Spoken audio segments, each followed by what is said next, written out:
बिस्मिल्लाहिर्रहमानिर्रहीम, अस्सलाम वालेकुम, गुड इवनिंग एंड नमस्कार टू एवरीवन। मैं हूं फ़खर यूसुफ जई और आप देख रहे हैं डिबेट विद फ़खर। और आज की डिबेट एक दफ़ा फिर आई होप सो आपको अच्छी लगेगी आज की डिबेट और मज़ा भी आएगा। उसकी वजह यह है कि हमारे पास आज फिर दो रिस्पेक्टेबल गेस्ट हमें ज्वाइन कर चुके हैं।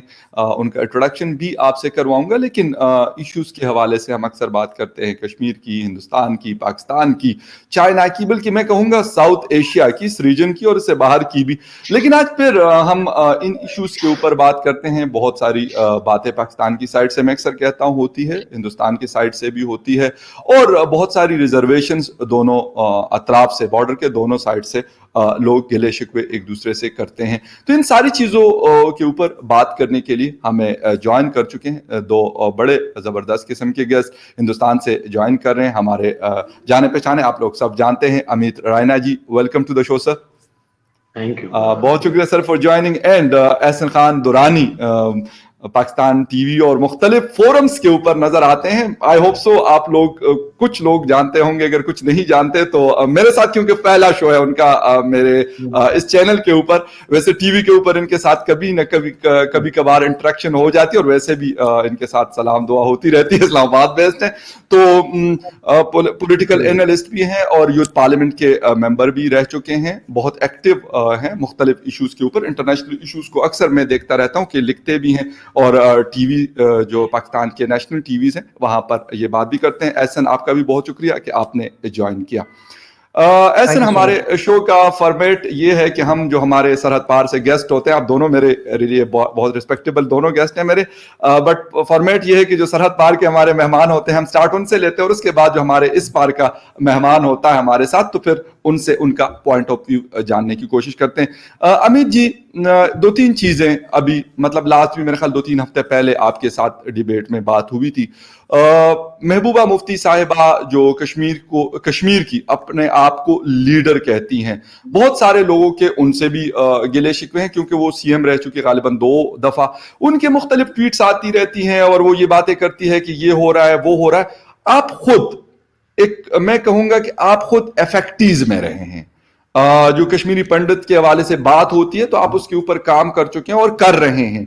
तो क्या कहानी है महबूबा साहिबा, ये जो आजकल ये वाली चीजें उनकी ट्विटर पे भी मैं देखता हूं, पहले नहीं करती थी, लेकिन जब से 370 और ये चीजें हटी हैं तो उसके बाद इसने ये स्टांस लिया, इसके पीछे क्या है? और आप अपनी बात भी करेंगे जो असल इशू है, हमारा मुद्दा है। देखिए, मुझे एक पाकिस्तानी एनालिस्ट ने एक बार कहा था कि the party in power in JNK is patriotic and the party in opposition is not. और कहीं ना कहीं मैं आज वही देखूंगा कि महबूबा जी आज पावर में नहीं है। देखिए, समस्या यह है कि महबूबा जी का जो ट्रेडिशनल बेस रहा है उस पार्टी का, PDP का, खासकर उनके पिताजी का, और उनको विरासत में मिली है पार्टी, उस पार्टी का ट्रेडिशनल बेस जो रहा है लार्जली साउथ कश्मीर तक रेस्ट्रिक्टेड रहा है। और साउथ कश्मीर में भी जमात इस्लामी का जो काडर है, जो आज एक बैंड ऑर्गेनाइजेशन है जम्मू कश्मीर में, उसका जो काडर है जो प्रो सेपरेटिस्ट व्यू रखता है या प्रो पाकिस्तान व्यू रखता है, वो लार्जली रहा है।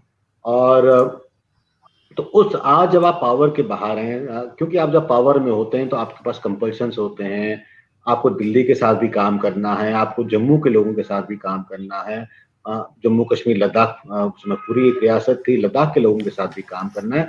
तो एक वजीर, एक CM के हैसियत से आपको कहीं ना कहीं एक लार्जर पिक्चर में काम करना पड़ता है, और आप बायस चाह कर भी नहीं दिख सकते। आप शायद आपके एक्शंस बायस्ड रहे हो, बट आप चाह के भी दिख नहीं सकते। मगर जब आप पावर से बाहर चले जाते हैं फिर आपको अपने कॉन्स्टिट्यूंसी को एड्रेस करना पड़ता है, उसको केटर करना पड़ता है। और आज महबूबा जी वही कर रही हैं जो उनका लॉस्ट कार्डर है जमात इस्लामी का। देखिए, जमात इस्लामी का कार्डर उनसे नाराज भी है, क्योंकि जब उन्होंने बीजेपी के साथ टाई अप किया, बीजेपी और जमात इस्लामी का आइडियोलॉजिकली कहीं पे मेल नहीं है, PDP और बीजेपी का कहीं पे भी मेल नहीं है, तो कहीं ना कहीं उनके कार्डर को भी लगा कि उनके साथ चीटिंग हुई है। ये बिल्कुल टू अपोजिट्स पार्टी हैं जो मिल रही हैं, और मिल रही से पावर के लिए, तो उनको भी कहीं ना कहीं चीट लगा। तो आज मुझे लगता है जो उनका लॉस्ट बेस है जम्मू कश्मीर में, खासकर कश्मीर में, साउथ कश्मीर में, वो उसको गेन करने के लिए, अपने कार्डर को रिवाइव करने के लिए, जो उनका कार्डर है उसको रिवाइव करने के लिए स्टेटमेंट दे रही हैं। उसका और कोई कारण नहीं है. She today is a weak leader in Jammu and Kashmir. She has lost a lot of political goodwill and political strongholds. Right. So she's trying to gain them back. Okay राइडर जी. अच्छा एहसन, एक चीज आज के मतलब जितने लीडिंग न्यूज़पेपर्स हैं उसमें एक स्टेटमेंट छपी है हमारी जो जस्टिस की श्री मजारी साहिबा हमारी मिनिस्टर है कि Pakistan ask world to give up double standard on human rights in Kashmir. यकीनन आपकी नज़र से ये चीज़ें गुजरी होंगी, आप मुख्तलिफ फोरम्स पे जाते हैं, कश्मीर के हवाले से भी आपको मैंने सुना हुआ है. तो क्या कह रहे हैं, क्योंकि बकौल जिस तरह रायना साहब हमारे मतलब दोस्त हैं हिंदुस्तान से और बहुत सारे लोग हैं, वो कहते हैं कि ऐसा कुछ नहीं है जो आप पोर्ट्रे कर रहे हैं, जो पाकिस्तान बोल रहा है वो है नहीं, उस पर मतलब कोई मतलब ग्राउंड नहीं है उस चीज़ की, वो बेसलेस चीज़ें. आपका क्या पॉइंट ऑफ व्यू है ये स्टेटमेंट, या इमरान खान साहब भी बहुत ज्यादा ये बात करते हैं और आप क्योंकि पाकिस्तान तहरीक इंसाफ के साथ करीब भी हैं तो आप इन चीजों को करीब से देखते भी हैं, क्या पॉइंट ऑफ व्यू आपका क्या पॉइंट ऑफ व्यू है इस हवाले से, जो हिंदुस्तान बात करता है या फिर बॉर्डर के इस पार हमारी गवर्नमेंट बात करती है? जी फखर, बड़ा ही अहम सवाल आपने उठाया है. और इस वक्त जो कश्मीर में इंसानी हकूक की पामाली हो रही है उसका शाहिद और उसका जो वो है ऑब्जर्वर है वो पूरी दुनिया है इस वक्त. और मेरा इस वक्त हिंदुस्तान से या हिंदुस्तान की गवर्नमेंट से एक सवाल है, मोदी सरकार से एक सवाल है कि अगर कश्मीर के अंदर आप जिस तरह कह रहे हैं कि दूध और शहर की नदियां गुजर रही हैं और किसी किस्म की इंसानी हकूक की पामाली नहीं हो रही, तो फिर आप इंटरनेशनल मीडिया को देना एक्सेस वहां पे आने के लिए. आप यूएन ऑब्जर्वर्स को,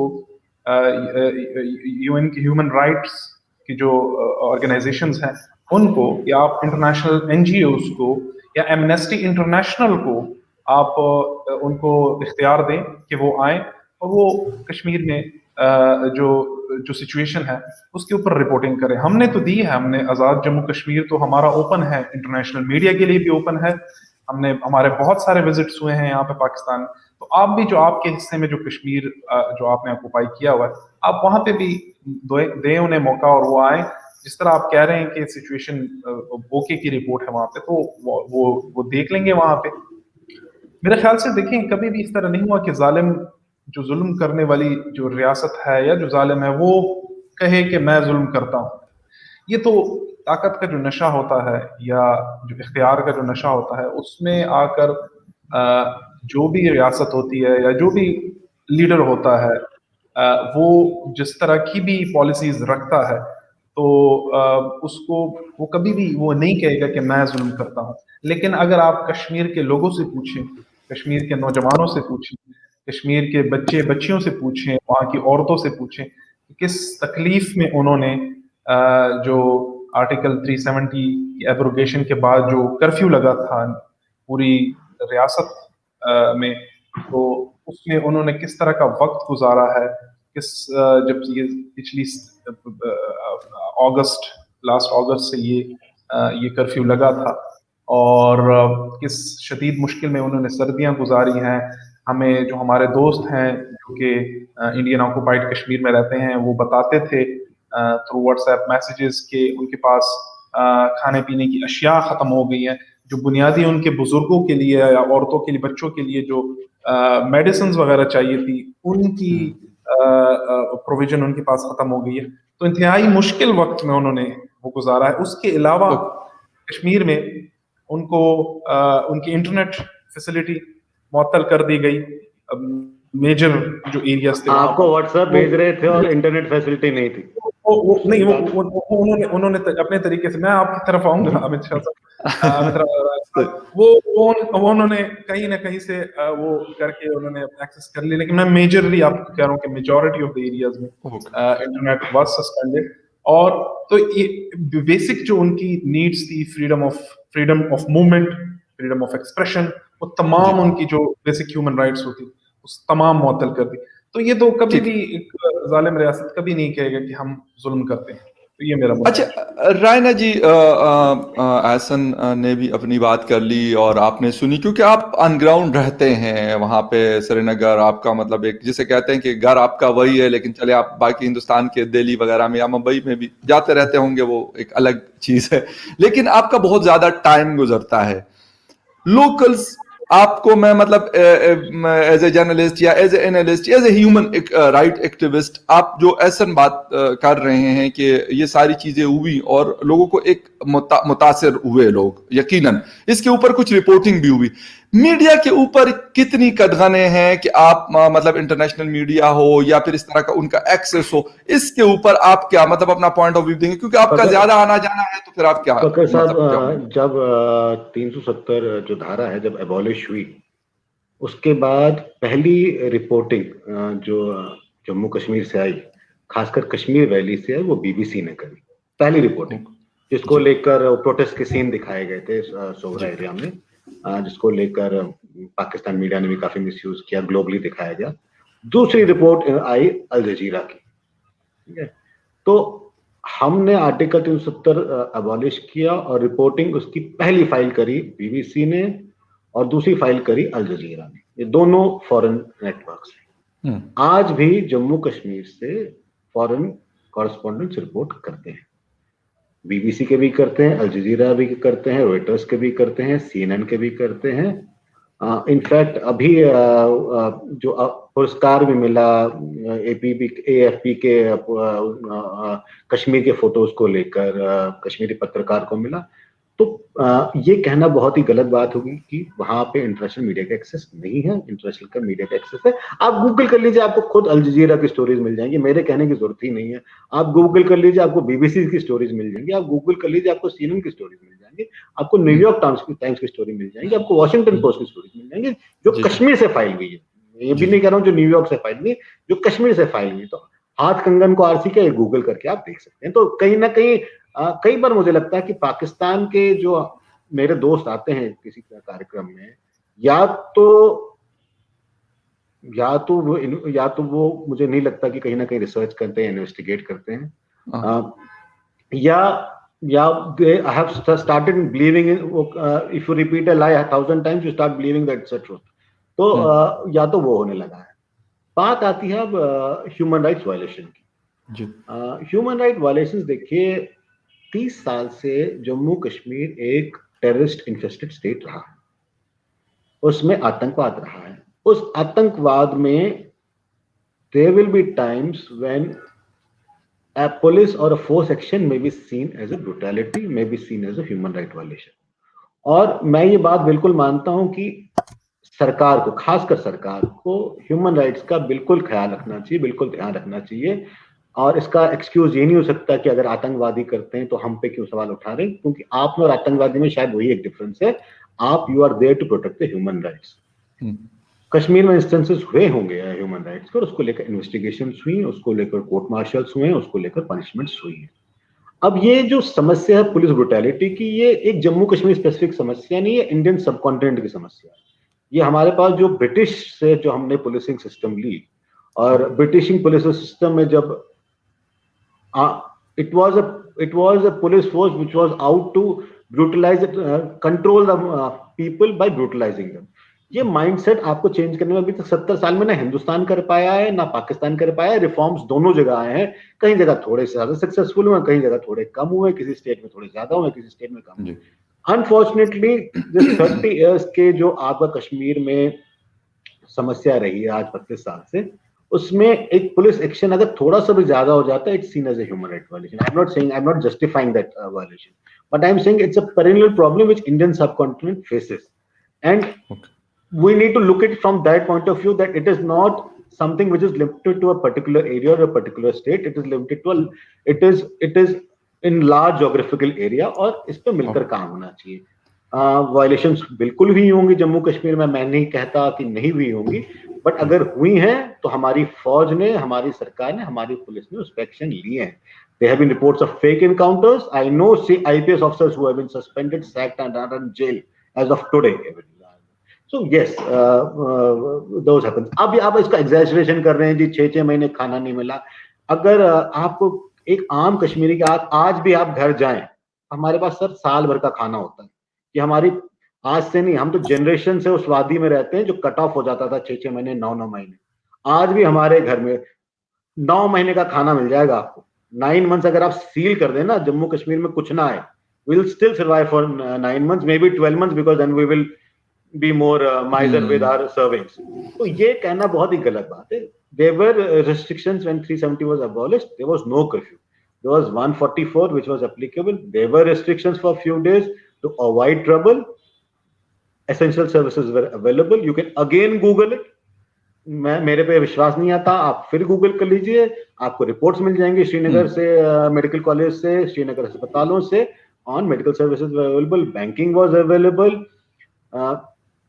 education was restricted for some time, internet was available, mobile internet was not available, suspended. it was available on yes for I think for 45 days it was suspended.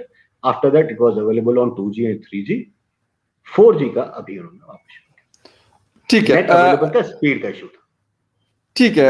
अच्छा, ऐसा बात अमित जी ने भी बड़ी क्लियर बातें की कि बिल्कुल वायलेशंस हुई हैं और उन्होंने मानी है, और ये बड़ी अच्छी बात है कि हम किसी चीज के ऊपर हम डिनाइल मूड में नहीं जाते, और नहीं जाना चाहिए। मेरा ख्याल बेहतरी भी तब आती है कि जब हम कहते हैं कि हाँ, अगर मेरी कोई फखर यूसुफजई ने गलती की तो वो मैं मानूं उसको, ना कि मैं कहूं कि नहीं जी वो तो मैं कभी एहसन दुरानी साहब के ऊपर डालने की कोशिश करूं, कभी अमित रायना साहब के ऊपर डालने की कोशिश करूं। ये अच्छा, अगर हम बात करते हैं 370 जब हटाया गया एहसन, तो ये कहा गया कि बड़ी डेवलपमेंट है, लेकिन मैं एक चीज मैं एडमिट करता हूं, इसको मैंने मुख्तलिफ फोरम्स पे किया कि उस तरफ का कश्मीर हमसे ज्यादा डेवलप्ड है। ये हम क्यों नहीं कर सके? क्योंकि इस तरफ, हालांकि इस तरफ हमारे सबसे शायद पुरअमन इलाका मेरा ख्याल इस तरफ का कश्मीर है, जहां पे कुछ भी नहीं है। लोग मिसालें देते हैं, गिलगित बल्तिस्तान की मिसाल दी जाती है और एक फिर कश्मीर की दी जाती है, और एजुकेटेड लोग भी सबसे ज्यादा शायद इन दो रीजन में रहते हैं। हालांकि हम जो बड़े शहरों में रहते हैं तो हम इतनी एजुकेशन हम में नहीं है जितनी कि उन लोगों में है। क्यों हम ये चीज नहीं कर सके? ठीक है, हमारा क्लेम करना या जो हमारी फॉरेन पॉलिसी का हिस्सा है कश्मीर, वो बिल्कुल सही है। वो जिस तरीके से भी हमें लेके चलना है, हमारी हुकूमतें हैं और उनको चलाना चाहिए, और आप जैसे लोग होते हैं इर्द गिर्द मतलब अपनी बात करते हैं। हम क्यों नहीं उस तरीके से डेवलप कर सके? हालांकि कश्मीर पहले भी हमसे ज्यादा वो वाला डेवलप था, और 370 हटाया गया कि हम मजीद इसको डेवलप करना चाहते हैं। बेशक हम उससे एग्री नहीं करते, पाकिस्तानी नहीं एग्री करते इस चीज से, लेकिन आपका क्या ख्याल है इस बारे में अगर दोनों कश्मीर का कंपैरिजन हम करते हैं? मैं फखर आपकी सवाल की तरफ आता हूँ, लेकिन चूंकि मेरे काबिल दोस्त अमित रायना साहब ने मुझे कहा कि हम गूगल कर ले, तो मैंने सिर्फ गूगल में लिखा जम्मू एंड कश्मीर, तो जो फर्स्ट कीवर्ड्स मेरे पास आए, तो पहला सबसे आर्टिकल मेरे पास इस वक्त ह्यूमन राइट पल्स का मेरे सामने खुला हुआ है, जिसकी हेडलाइन है कि human rights abuses in Kashmir an urgent call for the international community to act. ये अभी रिसेंट आर्टिकल है। इसके बाद जब दूसरा नंबर पर आर्टिकल मेरे पास सामने खुला, तो वो एमनेस्टी इंटरनेशनल का है, ये summary of human rights concerns in Jammu and Kashmir, और ये 9 पेजेस का एक पूरा उन्होंने इसके ऊपर एक आर्टिकल छापा हुआ है। इसके बाद तीसरे नंबर पे मेरे पास वॉइस ऑफ अमेरिका, जो कि इंटरनेशनल फिर एक इदारा है, वो लिखता है और ये कि 1 year later human rights violation continue in Indian Kashmir. उसके बाद फिर ह्यूमन राइट्स वॉच, जो कि एक बहुत ही क्रेडिबल इंटरनेशनल वॉच डॉग है ह्यूमन राइट्स का, वो कहता है कि India failing on Kashmiri human rights. तो कश्मीर के बारे में तो जब हम गूगल करते हैं तो ये हम नहीं कहते, ये पूरी दुनिया कहती है कि ह्यूमन राइट्स वायलेशन हो रही है। उसकी अगर हम नेटिग्रिटी में जाते हैं, जिस तरह अमित शाह साहब ने कहा कि वहां पे हमारे पास साल भर की हमारे पास खुराक मौजूद है, वो नेटिग्रिटीज ठीक है। वो अमित साहब शायद जिस सोशियो इकोनॉमिक क्लास से उनका ताल्लुक हो, उधर ये हो सकता है, लेकिन मैं जनरल ओवरऑल वो बात कर रहा हूँ। दुरानी साहब, मैं कश्मीरियों की बात कर रहा हूँ, अपनी अमीरी और गरीबी की बात ही नहीं कर रहा। मैं वही कह रहा हूँ कि आप लोग अपनी मनगढ़ंत कहानियां बना लेते हैं और उस पर विश्वास करते हैं। ये सर ह्यूमन राइट्स आपको व्हाट्सएप मिलते हैं जब कश्मीर में इंटरनेट बंद होता है, मतलब आप अल अपने जजीरा- स्टेटमेंट में देखिए, आप मतलब हाँ। फिर उन्होंने रास्ता ढूंढ लिया, मतलब क्या रास्ता मैंने- ढूंढ लिया, एलओसी मैंने चले अल गए थे जजीरा, क्या? ह्यूमन एलओसी राइट्स पे जाके वॉच, पाकिस्तान का नेटवर्क वॉइस लिया ऑफ क्या उन्होंने? अगर अमेरिका, आपके हिसाब से नेट बंद था, मतलब वॉइस व्हाट्सएप ऑफ इंटरनेट के बिना कैसे आ सकता है? वो आपने बिल्कुल स्टेटमेंट मारा। वो ये क्या, जब आप सच बोलना शुरू करेंगे तो ये गलतियां नहीं निकलेंगी। जब आप झूठ बोलने पे कंटिन्यूसली लगे रहेंगे तो आप खुद ही फंसेंगे उसमें कहीं। इंटरनेट आपने कहा मैंने कश्मीर कश्मीरियों से बात करी कि इंटरनेशनल बहुत वायलेशन हो रहे हैं ह्यूमन राइट को लेकर। 5 कश्मीरियों के नाम बता दीजिए मुझे जिनसे आपने बात करी और कहा। मैं उनसे खुद मिल आऊंगा। मैं एक संगठन चलाता हूँ जिसमें काम ही कश्मीरियों के राइट्स को लेकर। मैं खुद मिल के आऊंगा उनसे, मैं उनके राइट्स को लेकर।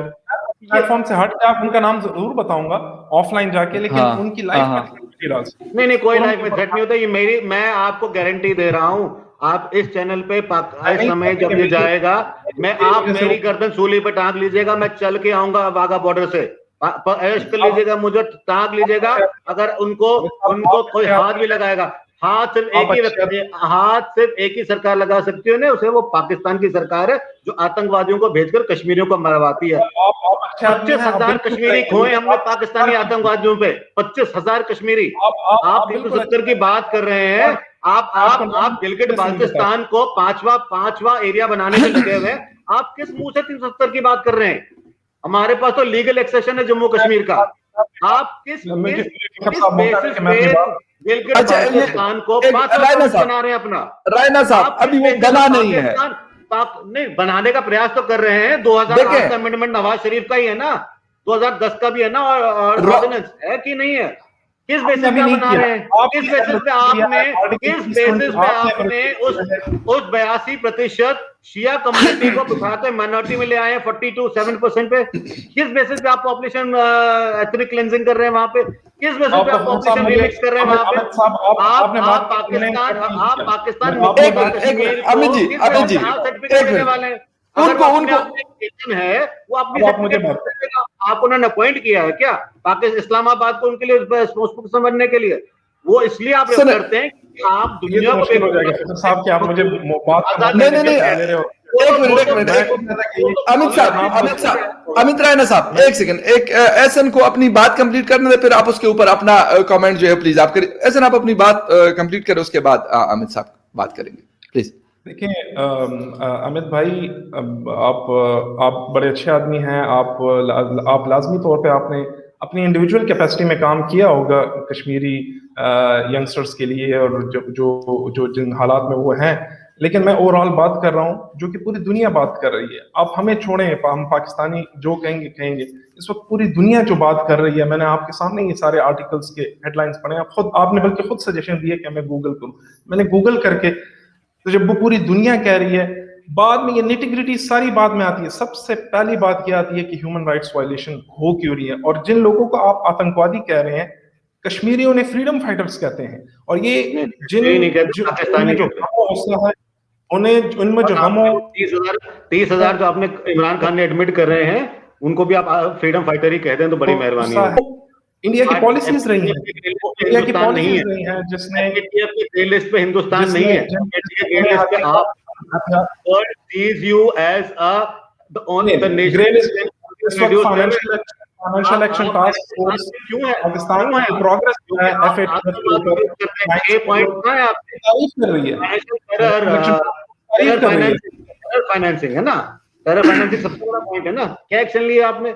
अगर वन बाय वन बात करेंगे तो फिर आप सुन ले, तो मैं आपको बताऊं, वन बाय वन बात करेंगे तो फिर मैं ही बता देता हूँ। हाँ बिल्कुल एहसान साहब, मैं ही बता देता हूँ। आप एफएटीएफ की लिस्ट आप सवाल भी खुद पूछ लिए, जवाब भी खुद दें।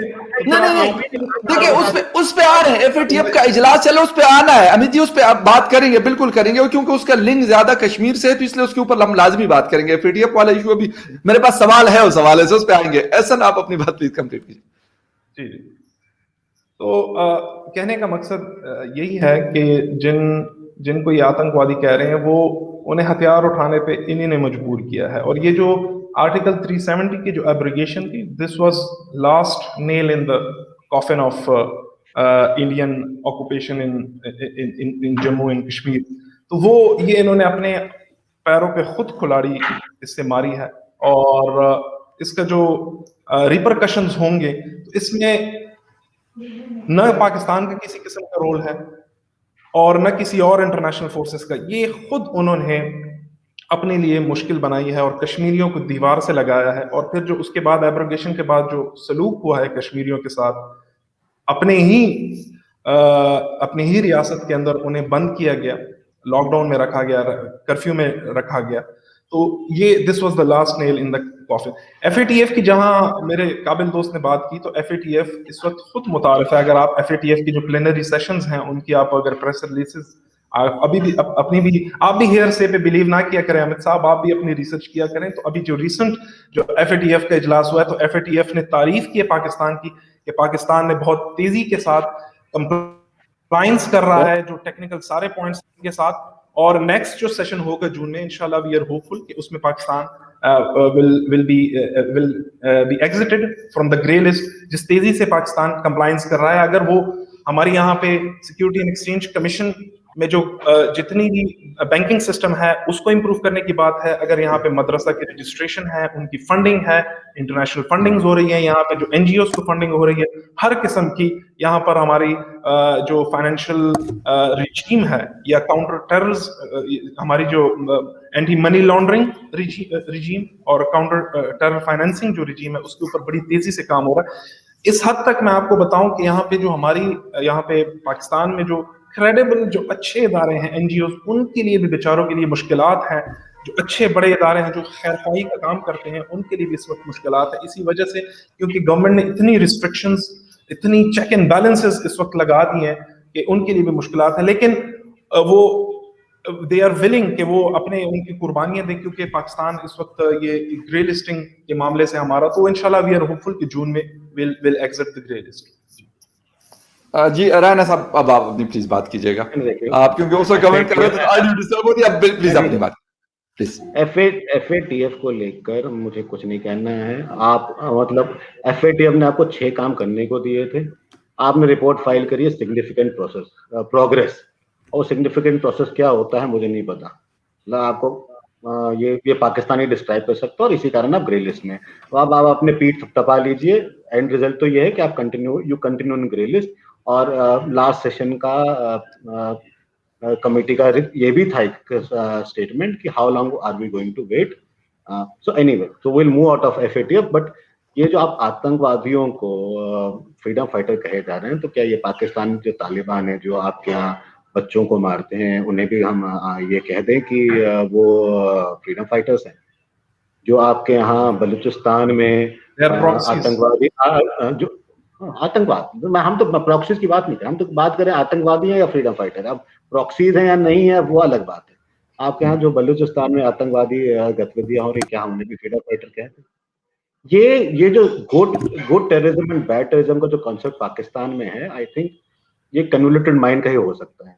आतंकवाद को 2 प्रिज्म में बांटना, इसीलिए आज आप सफर अमित साहब, अभी बीजेपी के लीडर इसलिए आज फार्मर्स ने भी आतंकवादी कह दिया है। तो इंडिया की तो आजकल बड़ी बुरी आदत है कि हर किसी को सिख फार्मर्स अपने राइट्स के लिए हमने भी आतंकवादी कह दिया। नहीं, हमने किसी को आतंकवादी नहीं कहा। जिसने आतंकवादी हरकतें की, बीजेपी के लीडर्स ट्विटर के ऊपर उनकी स्टेटमेंट्स मौजूद है, बीजेपी के लीडर्स मीडिया में। ट्वीट दिखा दीजिए आपकी, मुझे ट्वीट और नाम बता दीजिए। मैं भी इमरान खान ने अभी कहा कि हम सबसे अच्छे हैं, दुनिया आतंकवाद है। It doesn't work on here से। मैं बिल्कुल आपके साथ शेयर कर देता हूं। अब मैं बात करता हूं, तब तक आप गोल खा लीजिए, ट्वीट कर लीजिए, ढूंढ लीजिए, अपना भी का ट्वीट ढूंढ लीजिए। मैं यही है इस कार्यक्रम में। ये स्टेटमेंट मनगढ़ंत बनाने मुझे लगता कहीं ना कहीं। देखिए मेरी बात, अगर आप कहते हैं जिन लोगों ने 25,000 कश्मीरियों को मारा वो आतंकवादी हैं, तो लानत, वो फ्रीडम फाइटर है, तो लानत ऐसे फ्रीडम फाइटर जो अपने ही लोगों को मारे। 25,000 people have died because of terrorist activity. What they have done to our people, what they have done to our children, what they have done to our women. If that is the concept of freedom fighters, लानत ऐसे freedom fighters। अच्छा, एक चीज और अमित जी, अगर किसी को किसी से शिकवा है, गिला है, हम एक ही देश थे ना 1947 तक। हमने फ्रीडम बंदूक के दम पे नहीं ली ना, हमने फ्रीडम अहिंसा के दम पे ली ना, नॉन वायलेंस के दम पे ली ना. हाँ. We both fought together. We were one nation before we decided to go separate ways, and we fought on ahimsa. Na? If we are today saying that no, that is wrong, pick up of gun is the right thing, then we know what Pakistan has done to Afghanistan. Then the whole world knows it. Every terrorist caught anywhere in the world has a Pakistani link, and you are trying to give government to a nation which is the largest democracy in the world. A welfare state is being summoned by a security state. God bless you. अच्छा, एक चीज जो आप बात कर रहे हैं कि मतलब 25,000 लोगों को मारा, पाकिस्तान भी इसी तरह की बहुत सारी क्लेम्स करता है इस हवाले से कि भाई इतने हजार रेप्स हुए, इतने हजार लोगों को मारा गया, ये सारी चीजें. फिर आपने एक बात की ट्विटर के हवाले से, तो ट्विटर के हवाले से सर 2 दिन पहले मैं आपको इसके साथ एक रेफरेंस के तौर पे बताना चाहता हूं कि एक स्टोरी पब्लिश हुई BBC मतलब दिल्ली के किसी कॉरेस्पॉन्डेंट ने की थी. उसके अंदर करीना कपूर और सैफ अली खान का दूसरा बेटा जब पैदा हुआ तो उसके ऊपर किस तरह की ट्वीट्स की गई, और उसके ऊपर आपके दिल्ली यूनिवर्सिटी के एक प्रोफेसर साहब ने, मैं भी थोड़ी देर में आपको नाम भी उनका बता देता हूं, कि उन्होंने कमेंट किया हुआ था. उन्होंने कहा था कि हम हिंदुस्तान को उस जगह से हटा रहे हैं जो हिंदुस्तान जिस चीज के लिए मशहूर था, एक डेमोक्रेसी, बहुत अच्छी डेमोक्रेसी. हमारे मुल्क में आज भी अमित साहब एग्जाम्पल दी जाती है, सेनेट का इलेक्शन हो रहा है, आज भी थोड़ी देर पहले एक स्टेटमेंट चल रही थी कि पाकिस्तान का इलेक्शन कमीशन हिंदुस्तान के इलेक्शन कमीशन के मुकाबले में बहुत ज्यादा वीक है. यानी मिसाल दी जाती है आपकी चीजों की, जो अच्छी चीजें हैं, मैं ये नहीं कहता बेशक पाकिस्तान में लोग इंडिया को या जो भी कहें, लेकिन जो अच्छी चीजें हैं सर उसको लोग एक्सेप्ट करते हैं, और मैं कहता हूं करना भी चाहिए और बबांगे दोहल करना चाहिए. तो ये वाली चीजें जो आप कह रहे हैं ये होती हैं आपके मतलब सोसाइटी में भी ऐसे लोग. मैं सारों को तो नहीं कहता कि सब ने करीना कपूर और सैफ अली खान को बुरा भला कहा. किसी ने कहा उसामा बिन लादेन उसके बेटे का नाम रख दो, किसी ने कहा कि क्योंकि उसके पहले बच्चे का नाम तैमूर था. तो सर हमें इस सोसाइटी में से ना, अपने पाकिस्तान की सोसाइटी एक्सट्रीम का पहले शिकार है, बहुत तबाह हुई है सर. मैं खुल के कहता हूं कि हम तबाह बर्बाद हुए, और हिंदुस्तान खुदा न खास्ता उस तरफ जा रहा है. आप ही कह रहे हैं कि अमित साहब आपकी इंफॉर्मेशन के लिए आपने कहा है कि आप वो देख लें, ये न्यू इंडिया एक्सप्रेस, ये इसकी हेडलाइन है कि farmers protest calling us terrorist is government's propaganda against. अच्छा, इसमें नहीं, ये स्क्रीन शेयर तो इसमें नहीं हो सकती ये. अच्छा, फिर इसके बाद टाइम्स ऑफ इंडिया, जो कि एक बहुत बड़ा इदारा है, जरीदा है इंडिया का, वो उसकी हेडलाइन है कि an insult that farmers treated as terrorists. हमारी हेडलाइंस रावलपिंडी से नहीं आती हैं, हमारी हेडलाइंस रायसीना हिल से भी नहीं आती है. We are a free press, they can write what they want to write. You and me discussed on and government making statement. अच्छा, आप एक तरफ वो कह रहे हैं कि आप कह रहे हैं, दूसरी तरफ आप भी चैलेंज. मैंने ये तो नहीं कहा कि there was not an attempt. मैंने कहा there were elements who were seen as pro-Pakistani and they were no one. मैं आपसे बात कर रहा हूँ कि आप उनको भी टेररिस्ट कह रहे हैं, और आप you have a habit of calling people terrorists. Pakistan का टेररिस्ट कहते हैं, मेरे घर से फार्मर्स को आप टेररिस्ट कहते हैं.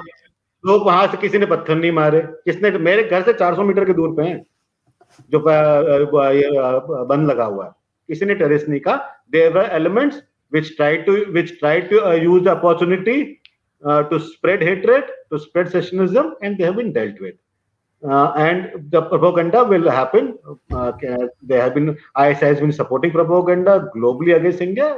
They have. मैंने last time में भी शायद फकर साहब के प्रोग्राम में एडमिट किया था कि you have roots in this country. I am not even denying that कि पाकिस्तान के रूट्स इस देश में नहीं है. अगर नहीं होते तो कश्मीर आज ठीक हुआ होता. कश्मीर में आतंक, अब आप मैं देखिए, गूगल की बात है, मैंने हिंदुस्तान के गूगल में डाला, कश्मीर कब ठीक होता अगर आपकी पॉलिसीज ठीक होती. कश्मीर को आप सही तरीके से ट्रीट करते हैं, वहां ह्यूमन राइट्स वायलेशन ना करें. तो हम बिल्कुल निकलेंगे सर. आपके तो ह्यूमन राइट वायलेशन की बात ही क्या करें. गिलगिट बाल्टिस्तान को ही देख लीजिए सर, गिलगिट बाल्टिस्तान की ह्यूमन राइट वायलेशन देख लीजिए, पाकिस्तान मकबूजा कश्मीर की वायलेशन देख लीजिए. बाल्टिस्तान में क्या मसला? Baltistan is a very peaceful. Very prosperous region. अभी तो चाइना पाकिस्तान इकोनॉमिक कॉरिडोर के बाद वहां पे इतनी जॉब अपॉर्चुनिटीज निकल रही है करने के लिए ईरान में अमेरिका जॉब्स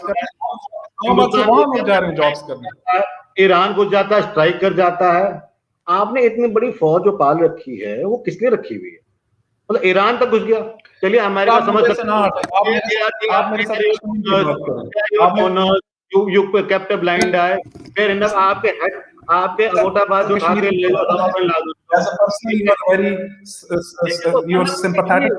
आप कश्मीर की बात कर, आप बड़ी बात मैं तो कश्मीर की बात करूंगा, मैं कश्मीरी हूँ। मैं तो आप बन रहे हमारे जी, हमारा मुद्दा कश्मीर है, ये बड़ी फौजें पालना, ये बड़ी बात है। हमारा 47 का लूट था, वो कहां से आए थे लोग? आप दोनों उसी एरिया से बिलोंग करते हैं ना, क्या किया उन्होंने कश्मीरियों के साथ?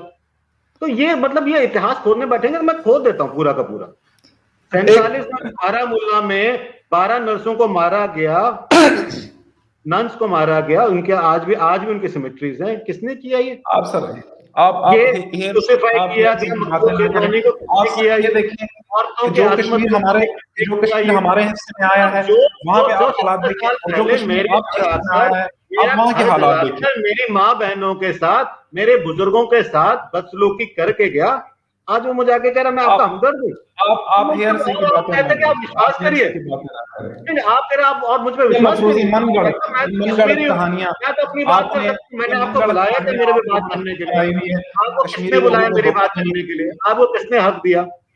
आपको किसने हक दिया कि आप कश्मीरियों की बात करें? किसने हक? बिल्कुल, आप इसका जवाब और अटॉर्नी है क्या? दिखा दीजिए इसका जवाब। उनको जवाब देने दें, फिर जवाब आप सुनो।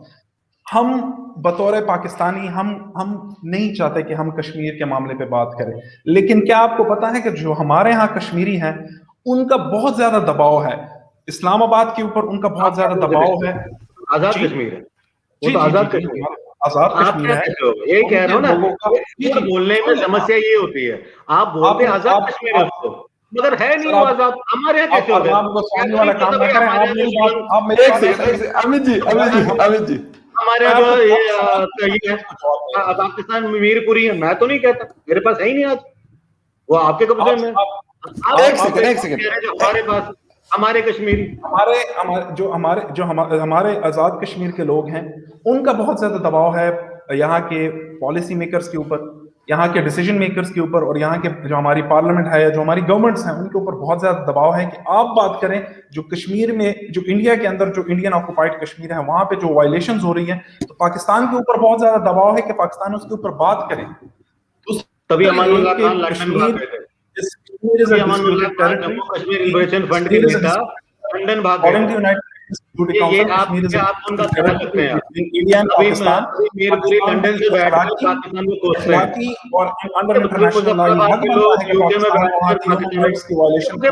अगर आपको इतनी फिक्र है पाकिस्तानी मकबूजा कश्मीरियों की, तो अमानुल्लाह खान को लंदन क्यों भगवा दिया? वो लंदन में क्यों भाग के बैठे हुए?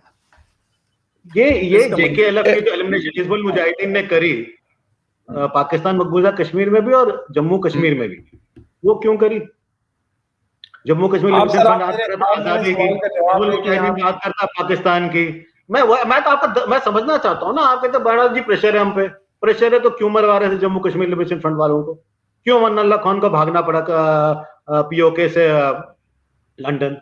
तो ये स्टैंडर्ड्स में मतलब कंसिस्टेंसी है नहीं। आपका पूरा स्टेट बसा हुआ है कश्मीर को लेकर, उसके ऊपर एक इंडस्ट्री चलती है पाकिस्तान आर्मी की। जिस दिन ये मसला सुलझ जाएगा या सुलझा हुआ माना जाएगा, और आपको इतनी सुलझाने की फिक्र थी, 71 का ऑफर था ना इंदिरा गांधी, इंटरनेशनल बॉर्डर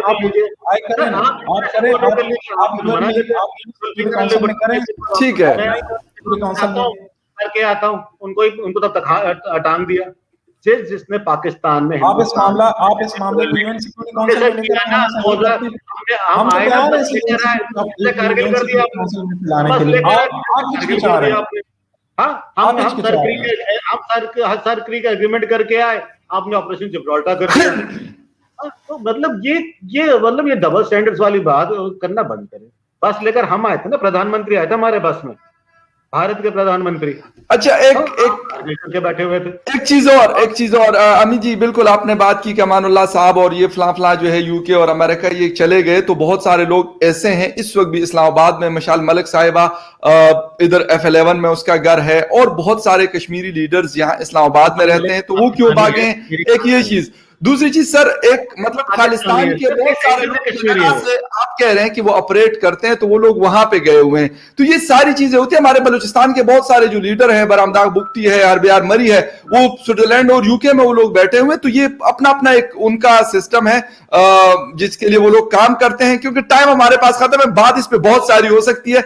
एक तो यह कि हमने नेक्स्ट टाइम, आप दोनों से मेरी रिक्वेस्ट है कि सीपेक के ऊपर हम बात करेंगे, ठीक है? सीपेक से जुड़ी हुई बहुत सारी चीजें हैं, कश्मीर के हवाले से इंडिया अपनी क्लेम्स करता है, और क्योंकि एसन उसके ऊपर काम बहुत सारा, मैं पिछले 2-3 सालों से इनको देख रहा हूं, तो ये काम करते रहते हैं, चाइना भी आना जाना है, इधर भी बहुत सारी चीजों में इनको मैं इनकी एक्टिविटीज में देखता रहता हूं, तो इसके ऊपर हम बात करेंगे। और दूसरी चीज ये है कि जो मसले हैं, मेरे ख्याल से वो बातचीत के अलावा किसी और तरीके से ना बंदूक से हल होते हैं, ना टैंक से हल होते हैं, ना जेट फाइटर से हल होते हैं।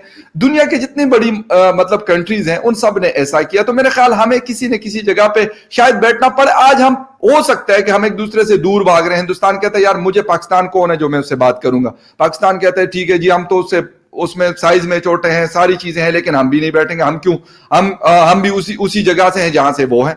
तो ये सारी चीजें हैं, लेकिन फाइनली हमें एक चीज के ऊपर इकट्ठा होना पड़ता है।